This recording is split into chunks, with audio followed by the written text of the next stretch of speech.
It's time. So, those of you who've been following my current modern standard may know that I am in fact a Liael enjoyer. It's my Keter deck of choice. You've seen a couple of bids on in the past. Really good fight video. Make sure you watch that. And yeah, it's freaking Gear Chronicle Angel Feather anime character canonically time travels. Of course, she's gonna be my favorite one of choice. But what you may not remember, because I don't drill it into your head nearly enough, is I am an OG Gear Chronicle player as well. I've been with Chronojet since day one of G format. Do like, comment, subscribe. I'll have an update because I'm messing around with it right now. Look, this is literally signed by Dr. O.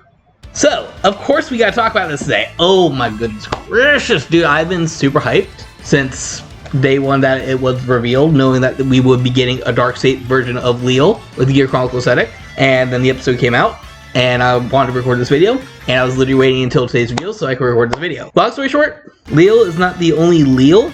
There's actually another Liael as a Destined one, and we're gonna talk about her today. Anime spoilers or whatever. Dude, all I'm saying is we're probably going to have part 2 of this video in about a week. So with all that out of the way, let's go ahead and dive back on into Liael Twitterverse. I am actually very happy that this made Vanguard's official Twitter, so now I don't have to cheat off someone. Here we go. We're going to start with the main attraction, because the way that she functions is going to have us bounce back around between different cards. I just wish I could adjust this a little more. Like, if I make it any bigger, it's going to cut off the words. So, we have the Destined one of time. Liael equals Odium, which it's like a Latin thing. I'm going to translate the words because I didn't not take 4 years of Latin in high school and forget everything instantly. And basically, it's like Amorta's love, Odium's hatred, or something like that. Light and Darkness, United as one. I cannot wait for this to fuse into the MLB Cross Nation deck, because I will 100% be making the crap out of that forever. So, starting from top to bottom. First of all, during your turn, each of your front row units is going to get power +5 for each of your distorted Bane in Regress gauge. Okay, we'll stop right here, because there's like 2 things we have to talk about.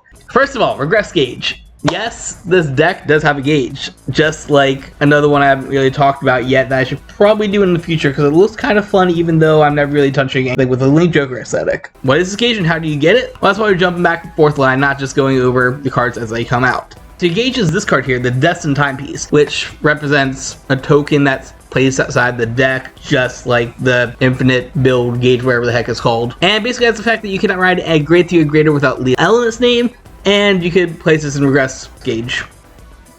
I mean, honestly, it just feels like a really weird way to say that you are in fact a Stride deck. And that's kind of like a pseudo crest, not really giving you any abilities on its own.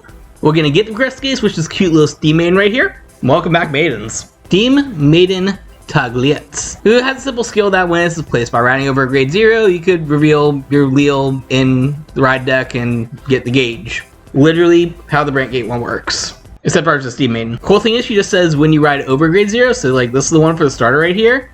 But Gear Chronicle already has 2 cool starters, and Dark State has a bunch of other cool starters, so I'm not confused with this guy even though this is a cool bird.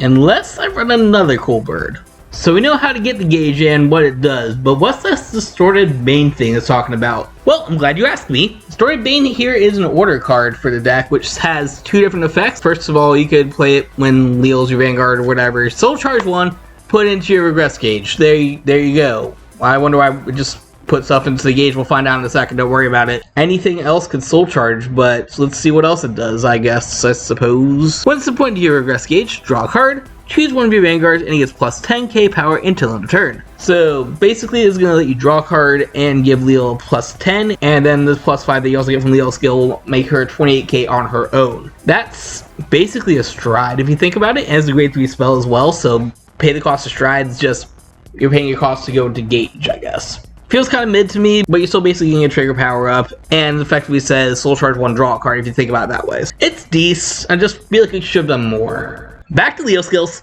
Alright, so you're going to get power for each of your things in Regress gauge, and the gauge is basically a pseudo crest, so essentially it's a 2-card crest if you think about it that way. It's a really weird reason to make it a combo, just say like for every card in your gauge you could maybe get power in your turn, I don't know. Well, we'll see how many cards you can put in your gauge, see how broken that is. Basically, a crest then the gauge is your G-zone if you think about it that way. I'll light the stream up a little more, it's getting dark. Next up, we got her main ability, because of course we're saving the best for last with her divine skill. And that is Vanguard. When it attacks, Soul Blast 1, choose a card from your rear guard or hand, put it face up into your Regress gauge, and then we do that, this gets a triple drive until end of turn. Alright, dead stop here. One of the things that I was surprised by this morning when I read this card was when it said hand as well. In the anime episode, we only ever saw her bind cards from her field, which made me think, oh no, this is forced to be a weird 3 attack deck where you have to attack with the rearguard column first, then the Vanguard, then the other rearguard column. It's not the case anymore. What am I doing with my hand? I feel like it's like if I had a mic, I'd be like, haha. The fact that it also filters out of hand is fantastic because, first of all, you can triple drive off it, so lose 1 card to gain 2 effectively, as you basically get twin drive for free if you think about it that way. And you don't have to ruin your resources. You can attack Vanguard first and just distribute power anywhere you want instead of just saying you now have 2 targets at max. That said, your girl gets triple drive, like the actual triple drive ability. So, old version of the shield shuts it down, but I mean, you can only have one of those in the deck, and a lot of people rotate to new version of the shield so they could like play their strat decks and still play one. Gaining triple drive as opposed to just giving Triumph +1 is a choice, but does go into effect with the Divine skill. Are we talking about Divine skill right now? Why am I pointing in the other? Hi, Cronjet. Either way you look at it, the fact that you're able to choose a card from hand or rearguard, that's huge. That is absolutely massive to change the way that that's played from the way that it functions in the anime or whatever. That said, Soul Blast 1 is 2 costs. Keep that in mind. We do have to pay attention to the soul in this deck. Alright, we've teased enough. You've been probably looking at it this whole time while I explain the other skill. Divine Skill! Wait, hold on. I just saw something I didn't see before. And I really hope it's not a typo because this is on the official Twitter. So we're reading this card right now. At the end of the battle that this unit attacked, if you have 5 or more regress gauge, discard 2 cards from your hand, gain an additional turn. We are going to dead stop right there. Alright, so 2 things that I want to say right here. First of all, did you see any part of that sentence where it said your opponent has to be grade 3 or greater? Ladies and gentlemen, this is the first divine skill that we've seen that isn't grade reliant. Every other divine skill, be it a Fade 1 or Destined 1, every other card that we've seen so far has had some sort of cost of your opponent has to be grade 3 or greater at that point in time. Thus making it so you either have to go second to use a divine or that you have to wait a turn. Liael doesn't do that sick. I mean, we'll have to see how fast we can ramp her gauge. She gets 1 off her own effect, of course, 1 off of the order that we've read so far, and there's a couple other cards that, spoilers, will do stuff, but oh boy. I don't know if it's possible to get to 5 on turn 1, but theoretically, we are saying that while your opponent's still on grade 2, you can time walk. Time walk strikes. That's part 2. That's why I say Gear Chronicle has been known to find ways to conditionally take extra turns. Be it through Mystery Flare's Gotcha, the GB8's, well, GB8, or my personal favorite, and probably the most related to this, putting forward Zodiac Timepiece face down. In this case, having 5 more gauge. This is a Gear Chronicle card. Welcome back, Time Walk. Alright, let's get to the rest of that fact, because I did cut off right in the middle of it, and so here we go. Until the end of that additional turn, this unit gets drive -1, and the ride phase and main phase will not be performed during that additional turn. Here's the other part of the fact that I kind of want to talk about a little bit. I think this is fair. In the past, I'm just going to go over these cards right now and just read them. Like I said, Heritage, you just have to return 4 cards, back down, get an extra turn. Mystery Flare, the original one, is a gamble. You have to check 4 cards and have them be different grades, so that's massive. The newer one's not strats, so I'm not showing it off, but it basically just has to be a bunch of cards you bind or whatever. And this, the GB8, I haven't read you in a while, god. Bind 8 cards from top of your deck. After this, you perform additional main phase and battle phase, and it gets drive -1. There's always a cost to these. It might not be the best, might be a little broken in case of like the Mystery Flare, of course, but in general, there's always some downside to getting extra turn. In this one, first of all, if you lose the drive, which we'll talk about that in a second, but you basically just go back to your battle phase. Yes, you're setting all defensive triggers for your opponent because you're taking a new turn. However, you skip your ride phase, so you can't re-ride and give Persona Ride buff. You won't have a main phase, so if you ran out of gas on your last turn, guess what? You don't have any gas now. And you get drive -1, which would mean you have a single drive check for your secondary turn. However, don't forget this first skill where you gain triple drive. So I do want to see a ruling on this because effectively you either go back up to triple drive or that drive -1 does kick back in and you're down to twin drive. Future editing Jared here. I have consulted a couple of my judge friendos, and basically the consensus is that you do continue to have twin drive because even though it does have a triple drive ability, you are still getting that drive -1. So you're not overriding it, you're just staying at a twin drive. That said, cost discard 2, so effectively you're minusing 2 cards in hand to go down to a single drive check, which equals 2 drive checks and a draw. So you basically -2 to draw 3 if you think about it that way. Very fair without looking at anything else. This is effectively a 3 attack deck that can maybe time walk once, And in order to do that, you are going to have to fulfill her gauge requirements as well as lose some cards in hand. Alright, let's take a look at our red line. Grade 2, Life Resuscitation Colossus? Yeah, that's right. Look at this art, first of all. I freaking love this mechanical gear maiden Colossus. That's some good aesthetic right there.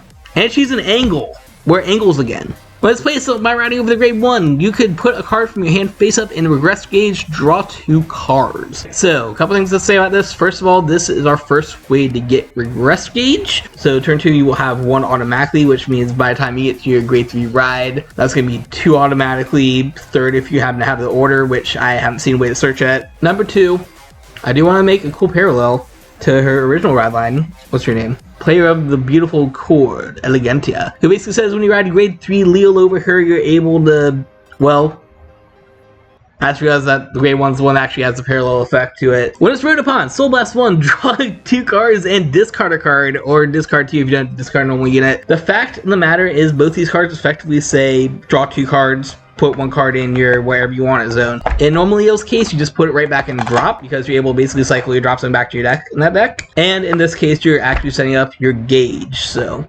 parallel to the future timeline with the past, but the past is the time traveling robot girl. Support wise, we got 4 cards to take a look at, so let's go ahead and get started with this cool little Chimera, a Blase Chimera. Had simple effect was placed on rear guard if you grade 3 or greater Liael Counterblast 1. Look at top 5 cards of your deck, choose a grade 3 or lower card among them, and call it to rear guard, then shuffle your deck. So just a top 5 call.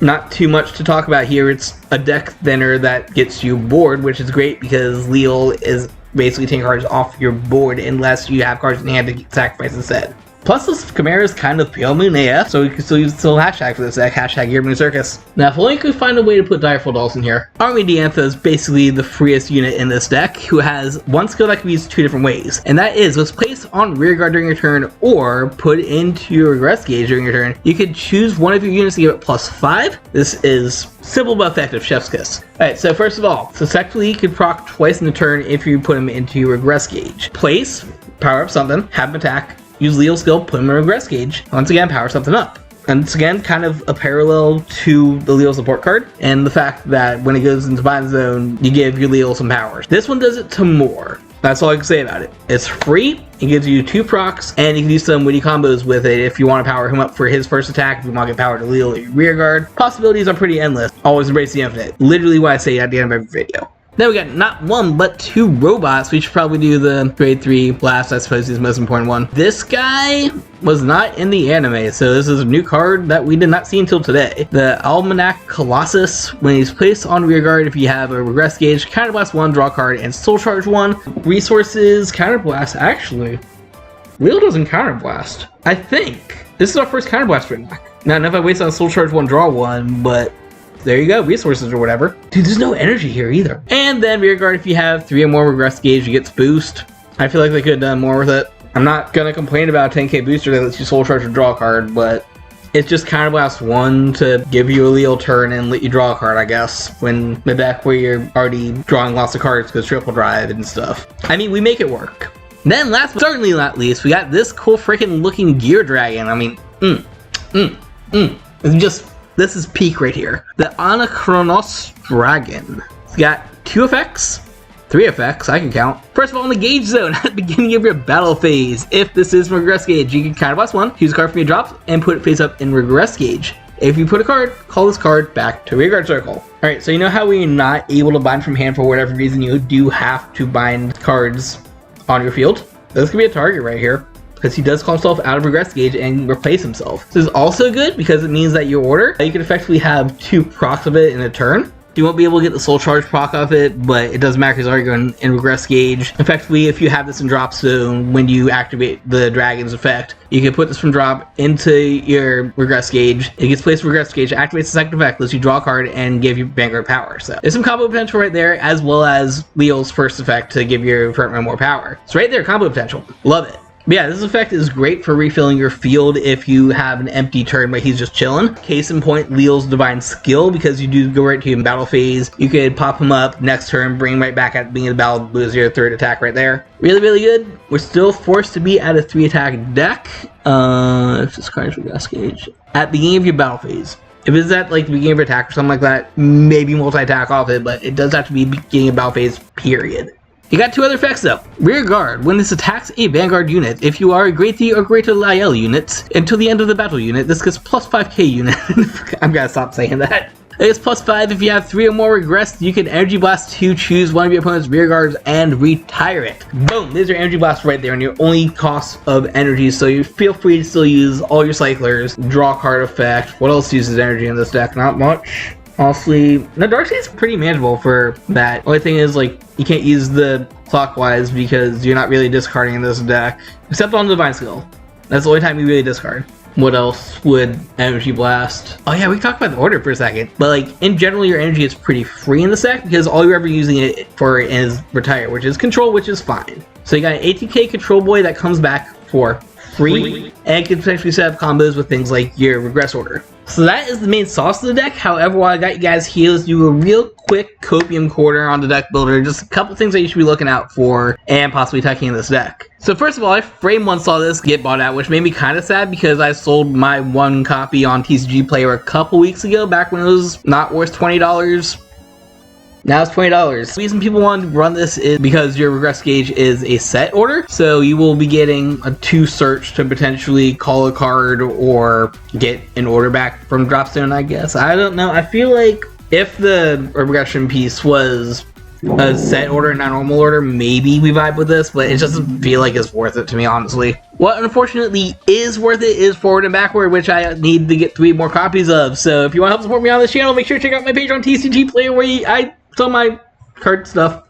I need more of him, please. This Dragon Empire Dark State crossover guy basically has 2 different effects. We're at the cost of Soul Charge 1, which is fantastic because Liael is a soul blast cost. He gets the thing, you get to counter blast 1, and either choose a card to retire, or choose a card from your soul and call it a rear guard. So it's either going to erase your opponent's field or grow your field. Either way is a benefit to you. I need to pick up 3 more of this guy desperately right now. These 2 were shown in the anime episode briefly, or at least drive check. You make sense. This is our, if you played an order this turn, if she was placed normally, Soul Blast 1, check top 5, look for a card to call or an order to add to hand. Enough said on that. Then you can Soul Blast 3 to have a gain +5 and draw a card. Effectively an on-attack version of Gungan Ram. Definitely a huge pickup. Make sure you have this video already. This one I could maybe pass on. Unless you play the order for him, it's just a +5k booster, so good for the aggro, I guess. You're not really playing orders until turn 3, so you don't matter too much, but if you want 13k booster and you can't think of any other reason, go for it. An order-based grade 1 I would definitely pick up is this guy though, the Avarice Wrestler, who lets you basically play an order for Dropstone for free. On plays, if you did not play an order yet, discard a card, grab an order, play it, and it goes back to deck. So this is a great way to get out your pieces for free and proc your draws and soul charges and stuff. So really good. I already picked these up for Sacrifice Glass, which that will be coming soon, so make sure you are subscribed to see that go live. And yeah, as long as we're talking about grade 1s, we will go into this Difoldol here, which I told you we bring Difoldols back. Shout out to, I think it was Root Beer, part Nexus at Night, that I saw this post on earlier today. We don't really use soul for anything. You can get to that 5 soul very easily, so get a Battledore. It's good. Of course, this is rendered useless the second that you think of anything else that needs soul, but until then, you can kind of vibe on it, honestly. You only Soul Blast once per turn. Then the last 2 things we want to talk about are going to go into the fact that this is a 3-attack deck on concept. You can extend it a couple different ways. First of all, Overtrigger of choice. Although Dark State's one is fantastic, and if you have your freaking Overtrigger turn where they can't guard anything because you just go, do the thing, Time Walk, I take another turn, I regret taking out your resources, here's a double quick punch to the face. Honestly, one of these 2 is going to be able to let you call an extra card out of hand or give some that you currently have a restand ability to get an extra attack, and this one is also going to let you heal some cards, so take your pick. I think I would probably go with black on this one just because you are able to heal off it as well, but red is always really good as well because it will either way let you call a new card, and this one gives you a potential restand on a rear guard. Then finally some more cope things. I haven't talked about energy yet. I haven't talked about this bird in a while. One of my old favorite combos was him with the grade 1 from the Dradril line, just because Dradril goes in soul first, then you can proc him. But essentially, it is a card that says, when your attack hits, you can retire this, call it a grade 1 from your soul to rear guard. Between your regress gauge power-ups and just innate power-up abilities, you should be able to hit some sort of threshold for that secondary attack. This is on hit pressure, so it's kind of cool, but it's also really, really good if you play early game with a bunch of grade 1s, and are able to swarm that way. Once again, best friends with the grade 1 for Dragil because that thing goes insole so you can just call the target back out. I'm trying to remember the exact combo with it, but I think if you full field them all, you're able to get a good 5 attack turn off it, which is insane if you do that early on. And then the final card I want to talk about, because we've already talked about one order if you don't count the gauge thing. We got this thing, which I was going to show off in a agreed on video, but I'm still fine tuning that build a little bit because I haven't quite found the sauce. And that is Affectionate how is your name? Affectionate Preparation, which is an Energy Blast 2 once again, so even with this, you're not using your full 3 energy a turn. Choose one of your Vanguards, it gets the on-hit ability that you can call a card out of your soul until the turn. This is really good. I mean, once again, it's on-hit effect, so I think this is better with a Restanding Vanguard, but more pressure if you need it, and you don't really use energy in this deck, so there you go. This is a turn 2 card, so you can also play it early on as well to do some rush, and yeah, let's go to the outro card.